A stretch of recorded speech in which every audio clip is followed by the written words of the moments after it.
Le 14 octobre 2024, le Sénégal a adopté un nouveau référentiel des politiques publiques. L'agenda national de transformation, communément appelé Sénégal Vision 2050, est structuré autour de 4 axes majeurs: économie compétitive, aménagement du territoire et développement durable, capital humain de qualité et équité sociale, et enfin, bonne gouvernance et engagement africain. Pour bâtir une économie compétitive,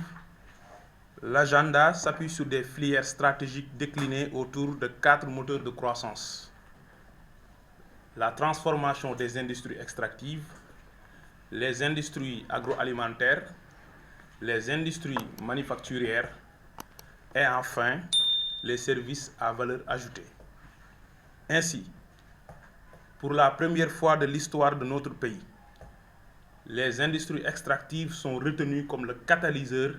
du futur Sénégal industriel. Des phosphates aux matériaux de construction, en passant par le fer, sans oublier les métaux précieux tels que l'or et l'argent, le Sénégal ambitionne de construire des chaînes de valeur intégrées à travers un secteur extractif dynamique qui lie l'amont à l'aval du processus. Cette ambition stratégique se réalisera par un capital humain hautement qualifié, assurant la maîtrise des maillons essentiels de l'exploitation des ressources minières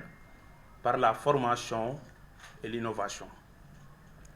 L'École nationale supérieure des mines et de la géologie est créée par le décret numéro 2021-1500 du 16 novembre 2021 fixant les règles d'organisation et de fonctionnement de l'Université Cheikh Anta Diop de Dakar et transformant l'ex-Institut des sciences de la Terre, IST,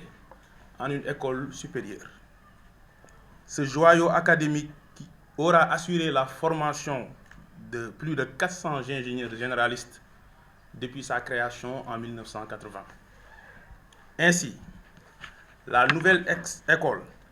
vise l'excellence en s'orientant vers les métiers des géosciences et des technologies connexes. Elle accorde une attention particulière aux formations professionnelles et propose des filières innovantes pour apporter des réponses aux besoins spécifiques du Sénégal, tout en offrant des formations ouvertes sur l'Afrique et sur les autres continents. L'école est conçue pour être un outil efficace au service de l'État et des entreprises publiques. Les domaines de formation et d'insertion des diplômés de l'école de formation se font à travers la formation initiale et continue dans les 6 domaines suivants: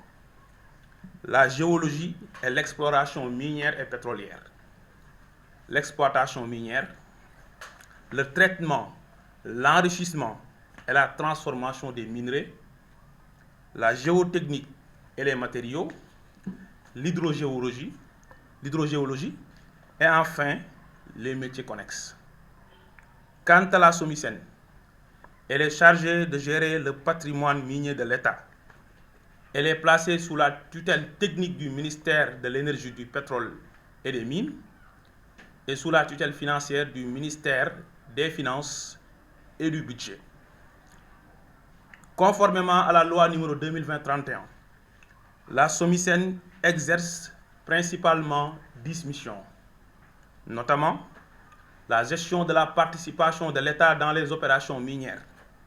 la commercialisation des produits miniers revenant à l'État, la détention seule ou en association de titres miniers, la mise en œuvre des décisions et orientations de l'État en ce qui concerne la stratégie de ces sociétés minières, la participation aux négociations entre l'État et les entreprises minières dans lesquelles elles gèrent les participations de l'État et de toute position de la SOMISEN, entre autres la recherche et le développement de produits et procédés sur les matériaux et minerais constituant les actifs géologiques et miniers de la SOMISEN d'une part, et d'autre part l'implantation de laboratoires de recherche appliqués au sein de l'École nationale supérieure des mines et de la géologie. Donc il s'agit ici d'appuyer l'École nationale supérieure pour en tout cas la doter de moyens scientifiques pour assurer une formation pratique de ces étudiants. Quatrième et dernier axe, la mise en œuvre de toute forme d'activité de promotion susceptible de valoriser leur structure et leur personnel et d'informer sur leurs réalisations, que ce soit dans le cadre de leur fonctionnement interne ou celui des relations avec leur environnement économique et industriel, social et avec toutes les parties prenantes, État, entreprises privées, collectivités ou communautés locales. L'enjeu principal de cette convention historique est de lier le monde académique de la géologie et des mines à son monde professionnel. Il s'agit de faire la transition de la science vers l'industrie, de l'école vers l'entreprise, mais de la théorie vers la pratique. L'ambition de souveraineté serait naturellement compromise si l'État ne se donne pas les moyens de bien connaître son potentiel géologique, de cartographier ses ressources et de promouvoir une exploitation de ces ressources orientées vers ses priorités économiques et dirigées vers ses intérêts stratégiques. Donc il s'agit de réussir le premier défi, connaître notre potentiel géologique, investir dans la recherche et le développement et miser sur notre capital humain pour assurer cet investissement, maîtriser les nouveaux outils technologiques et enfin diriger cette exploitation minière vers nos priorités économiques et en défendant nos intérêts stratégiques dans un monde où les mutations vont rapidement. Aujourd'hui, dans le cadre de la transition énergétique, le Sénégal doit donner l'exemple d'un pays africain qui gère autrement les ressources naturelles à travers les métaux critiques tels que le lithium, le cuivre, le manganèse, une filière sur laquelle la SOMISEN entend se positionner comme une nouvelle société nationale qui assume ce rôle d'État opérateur dans la conduite des opérations. D'être là aujourd'hui pour franchir un pas très important, comme l'a rappelé tout de suite Madame, depuis la visite du directeur général de la SOMISEN dans les locaux de l'École nationale supérieure des mines et de la géologie. C'est un pas important qui va être franchi aujourd'hui, qui va concrétiser les rapports entre les deux structures qui œuvrent dans le même domaine, le domaine des géosciences. SOMISEN, qui est une structure de l'État du Sénégal, qui a pour mission donc d'avoir le portefeuille de l'État au niveau des mines, donc, mais aussi la gestion aussi de permis miniers. L'École nationale supérieure des mines et de la géologie, qui a une de ses missions les plus importantes, c'est la formation de cadres dans le domaine des géosciences, mais aussi d'appui, de conseil et d'accompagnement des structures qui sont dans le domaine des géosciences, en l'occurrence le domaine minier,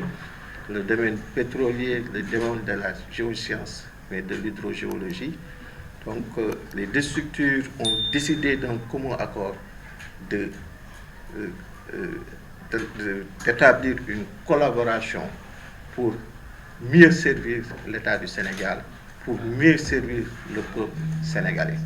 Donc aujourd'hui, en passant cet acte de signature, nous allons mutualiser nos efforts pour concrétiser cette action. Et là, je peux prendre l'engagement devant vous que l'École nationale supérieure des mines et de la géologie sera aux côtés de la SOMISEN pour l'atteinte de ces missions avec une grande satisfaction pour le peuple sénégalais, mais aussi